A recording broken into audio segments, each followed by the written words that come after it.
All right, something on the hair today. All right, today, I know some of you are here for the welding tips, welding tricks. Now let me show you a little project I'm working on. It's a good project. It's a little rough, but it won't be too bad. And I hope that it can help some of you guys. I hope it works as well. Now, as you can see, I'm in a shed. Sheds sit a block or two high, just as like this one does. But every once in a while, for some of us, we got a big old motorcycle. We have to get up into that shed. And, a big Ultra Glide Harley is not light and requires a lot of space, a lot of strength to get up in here, and it is not something I recommend for people to have to do alone.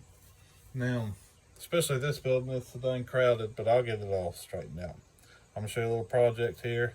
I'm hoping we'll make this a whole lot easier.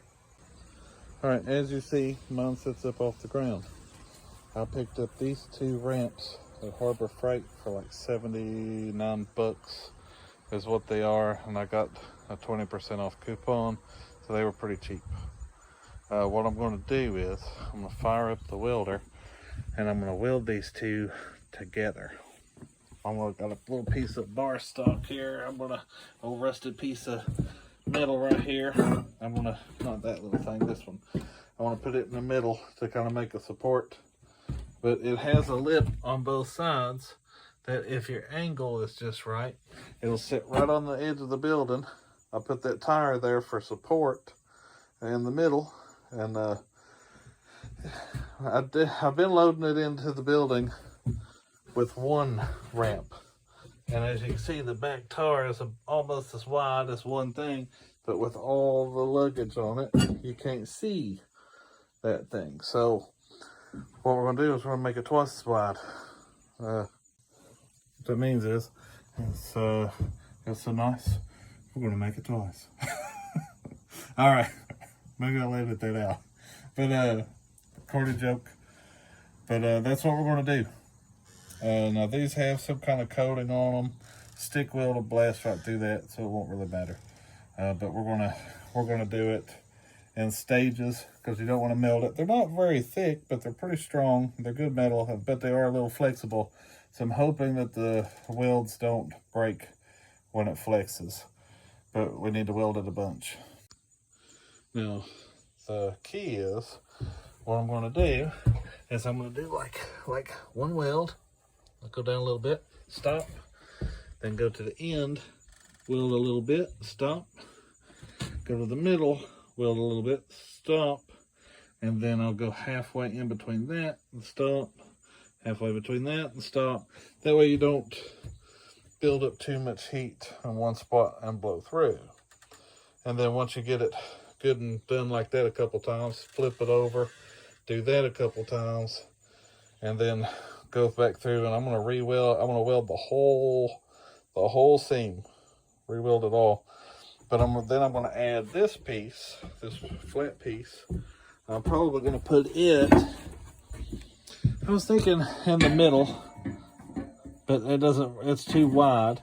I was thinking about going this way, and I don't know which way I'm gonna go with it yet, but I'll figure out something for it, I'm sure, if needed.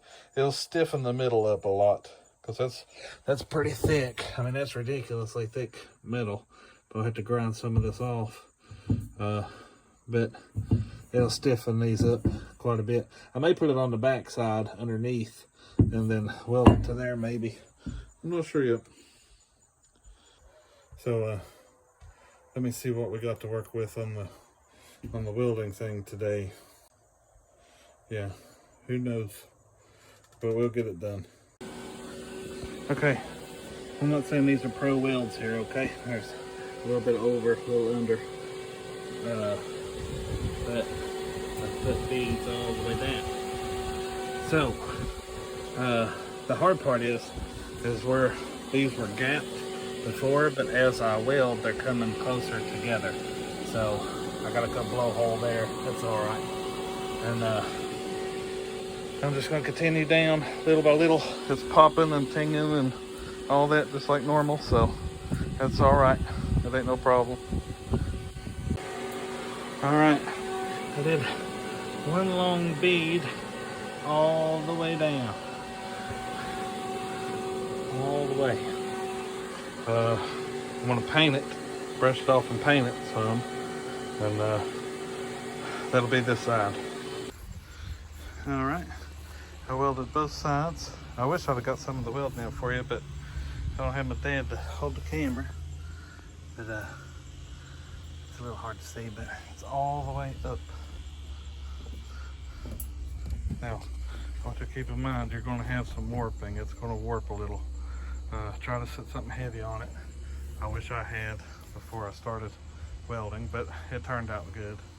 But I welded back side and front side here, top side, so but yeah, it's a full weight with the tire under it for support, so it should handle the bike much easier. Here, give you an idea how wide that thing is. It's going to be so much nicer. Now I can just go right down it and up it, as long as it don't break. As long as it don't break on me, we should be all right. It's an awful big bike. It's awful heavy. I mean, like, I probably don't need the support because I think it's supposed to be 700 pounds a piece. So, I mean, that's more than this bike is. But, you know, the welds, it could flex, like dip down and pop the welds. But put a tire under there, it shouldn't happen. Or some kind of bracing, any kind of bracing, really. You want to allow some give, but not a lot. So there it is. Oh, let me say this too. Now, since y'all didn't get to see me weld, the first little bit I didn't wear a welding shirt, and then it hit me. I was like, "Ooh, I better get my welding shirt on," because if not, you will get you a very nice tan and quick. I've done that before. That's how I know. I did wear my welding shirt. It was a little hot. I didn't get any. You know, I got a little warm. That's what reminded me, but I don't think I got burnt anywhere. So, it's one of those things you won't know until you're toasted. And then it's a lot of pain. Wear gloves, wear a welding shirt. They're like $20 for a Hobart one at Tractor Supply. They're worth every penny. The Metal Man helmet. Yeah. Worth every penny. But let me give you one more view. Let's see here. That's what it'll look like. Well, there we go. That's what it'll look like when it's done. It should be, yeah, it's real wide. Let's measure it real quick and see what we got. That way I can kind of give you an idea. All right, fully welded. You're looking at, say, 17 and a half, let's say. So that's better than just one. Trying to roll that Harley down on 18 and a half. Yeah, it's like 17 and a half. So that's not bad. Yeah, I have not had a good time rolling that Harley down one piece of the ramp. Now with that being welded and there's two pieces, I don't see that's going to be an issue at all. Well, Mount Heaven. Oh, there we are. But there it is.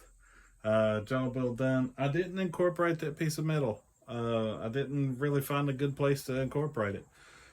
So if anything goes wrong, I'll update. But for right now, that's what we're after. I painted it black. That's why it's a strip.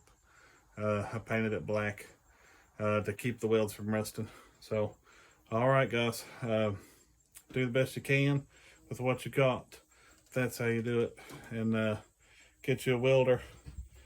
Get you welding gloves. Get the equipment. Get the right equipment. But a Vulcan 225 Commander did a really good job, as always. So those of you who are not new to the channel know I've had it for a while, but it's saved me in so many places I couldn't even tell you. So have a good one. God bless. Subscribe, like, share, and check out the motorcycle videos. You're going to have to watch those. They're pretty awesome. Stick with the channel. Alright guys, bye.